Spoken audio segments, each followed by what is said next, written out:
This is the final resting place for Brent Cole, a quiet cemetery in his hometown of DeQuincy. It's more than 150 miles away from the spot he was killed, right here in Baton Rouge. His wife was on the cell phone with him when the nightmare unfolded. He said, I think they're shooting at me. And I thought, surely not, you know. You don't want to go there. The shooting actually started at the corner of Independence and Lobdell. He made his way around Independence Park, trying to get away. Once he got to the intersection of Goodwood at Lobdell, we believe that the suspect vehicle, which was pursuing him at that time, in passing, shot at him again, and we believe that's the fatal gunshot wound. His wife was on the phone with him the entire time.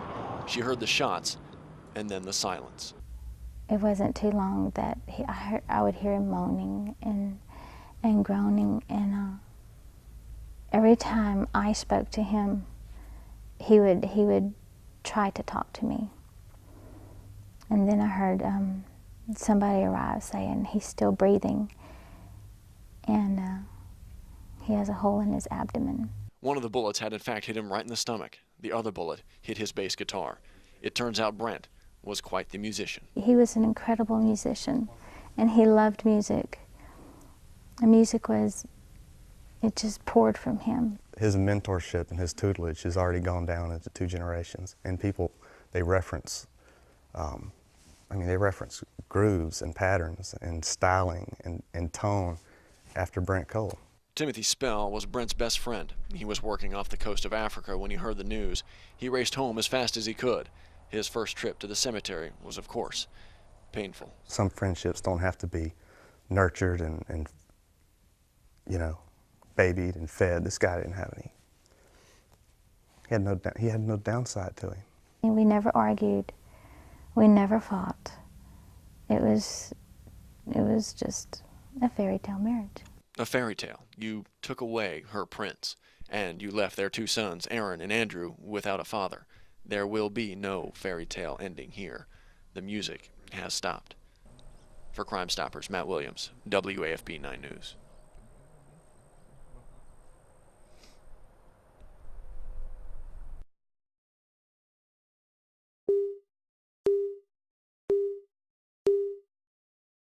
I've done a number of these stories, and I always ask, how was it you found out what had happened? But you're on the phone with him. As you're listening, what are you hearing happening during this phone conversation? We were just talking, and all of a sudden I heard pow, pow, pow, or 3 or 4 shots. I don't exactly recall. And he said, I think they're shooting at me. And I thought, surely not, you know. You don't want to go there. You know, in your mind, you just don't want to go there. And so I was on the phone the whole time. And then I really don't know if it was 30 seconds or if it was how long it was, but he said, oh God, I've been shot. Oh God, I've been hit. And as he was saying that, what it sounded like, he was slamming on the brakes and he put it in park. And the phone ended up on the floor. And I talked to him like, how have you been hit? Were you in a wreck or what? And he never said anything else. I had no idea. So for a few seconds, it's like, well, maybe he stepped out of the car. Maybe he was in a wreck. I have no idea. But it wasn't too long that I would hear him moaning and groaning. And every time I spoke to him, he would try to talk to me. And then I heard somebody arrive saying he's still breathing, and he has a hole in his abdomen. And so, I got on the landline and I started calling my mom, and Sister Davis over in Baton Rouge said, try and find him, you know. He's on the cell phone, try and find him. I don't know if they can do that, but that's what we were. But he had stopped in a good place where he could get help almost immediately. I know that part of town real well. It's not far from where I live. It looks like you were talking about being on the phone for 30 or 60, however long it was. It looks like they started firing at him. One location, I don't know, the street names won't matter to you, I don't think, but Lobdell and Government, and then went around what's called Independence Park. Went around Independence Park and came back in the same direction, different road. And from what the detectives tell me is that they were following him, whoever was doing this, the entire time. And they finally caught up to him at this location here where he ended up stopping. And it looks like they just sped right by him and fired a couple of shots into the car. Is that what you have learned had happened? Have they even talked to you much? Been able to tell you how it may have happened? Not exactly like that. I mean, I really don't know exactly. And at the beginning, I thought it was just one round of shots. I didn't know it was 2 rounds of shots, and I later found that out, which makes it harder. Yes. But the best thing is that he didn't suffer, and I know that personally because I was on the phone, and I was the last one he talked to, and I'm the last voice he really heard, and I can find comfort in that. I know now that there's no such thing as justice in a case like this. It's just not going to happen, truly. But what are you hopeful happens now? What are your wishes? I hope they're called, because this doesn't need to happen to anybody else, and nobody's life needs to be taken.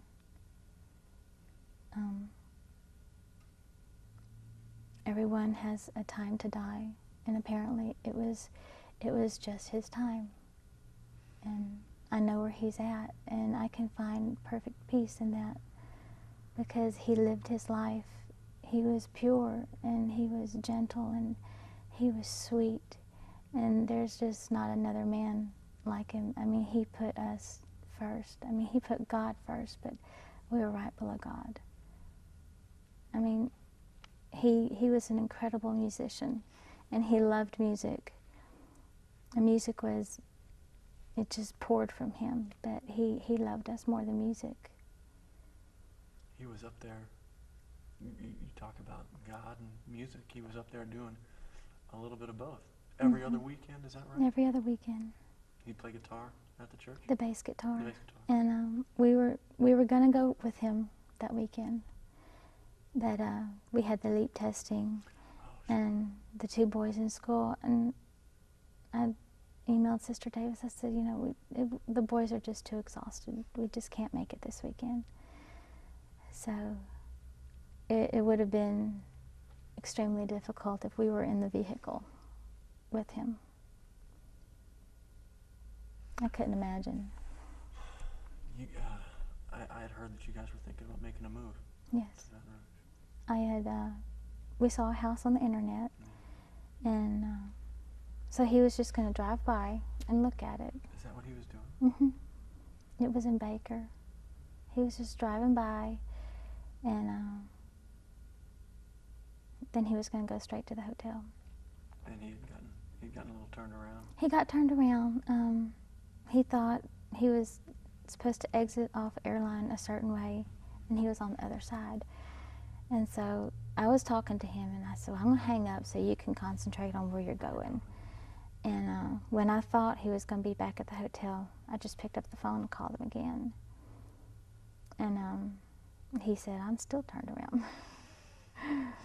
So if you don't know where you're going in Baton Rouge, you can be easily turned around. Trust me. So. Every day. The 2 boys, how are they doing? They're doing well, because they know where their dad's at. What are their names? Aaron and Andrew. Aaron and Andrew. How old? 12 and 10. 12 and 10. Yeah. Tell me a little bit about how you guys first met, and how it is you guys decided, that's it, we found the ones we wanted. We first met after a Stephen Curtis Chapman concert. And me and my sister went with 2 guy friends over to Beaumont, and we went out to eat afterwards, and we were at this large table with all kind of young people, and the guys that we went with, they just left us, and so we're like, we don't know anybody here, and Brent sat right next to me, and a lot of the men in the Pentecostal organization, they don't wear wedding bands, and so when he sat next to me, he was so polite and so calm and not like anybody else. I said, surely he's married. Surely. I mean, he's a good catch. Somebody got a good one. But later I found out that he was single.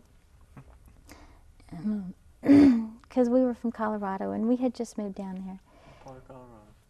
Grand Junction. Okay. And so word spread like wildfire that, you know, the Colorado girls were down here, and he wanted to meet one. And somebody told him, they're just out of your league, Brent. But he caught one of them. But it was a week, exactly a week into our dating, that we were just sitting in the car, and just all of a sudden we felt the presence of God. And it just seemed like the heavens rolled back, and all of heaven just stopped and looked at the will of God being performed. And we knew then we were made for each other. It was a match made in heaven. 1 week. 1 week. 1 weekend. Mm-hmm. That's incredible. When you know, you know. You know, you know. And it was a match made in heaven. And someone came up to me and said, you had a fairy tale marriage. You know, you could tell that the way you were at church was the way you were at home. And it was that way. I mean, we never argued. We never fought. It was just a fairy tale marriage. Few and far between there. Yeah. He was very patient. He was very patient, a very patient man. Tell me a little bit about his love of music. How did that, he was playing before y'all met, or was it something? Oh, yeah. Yeah? He taught himself. How long y'all been married? Almost 15 years. Almost 15. Okay. Yeah, it'll be 15 years in November. In November, okay. And so he'd been playing for a while. Right. He taught himself how to play the bass. Yeah. He was just that way. He was just incredible. He sat in his room, listened to music, and figured it out. And patience. Patience. Yeah. When he set his mind to doing it, there was no stopping him. And he loved music. And he played around on the keyboard a little bit, and he played around on the drums and the acoustic guitar. So he really could play anything that he wanted to. But this was... The bass was it, though. That was it, though. And I told him, I said, I love it when you go low. And so every time he went low, I thought he did it for me. Did you guys have a song? Did you have a song that was your favorite that he performed? I'm sure there's just so many. He played everything. I mean, he played all types of music. I mean, he could play from bluegrass to upright bass to black gospel. I mean, he played, and he loved all types of music too. And he would play jazz, and he was just awesome. An awesome musician. I mean, he was, he could have been anywhere. He could have been with any group, but he put God first, and he put his family first. And that's what's so amazing about him, is that he didn't let the love for music, and he didn't let the money take him down the wrong roads.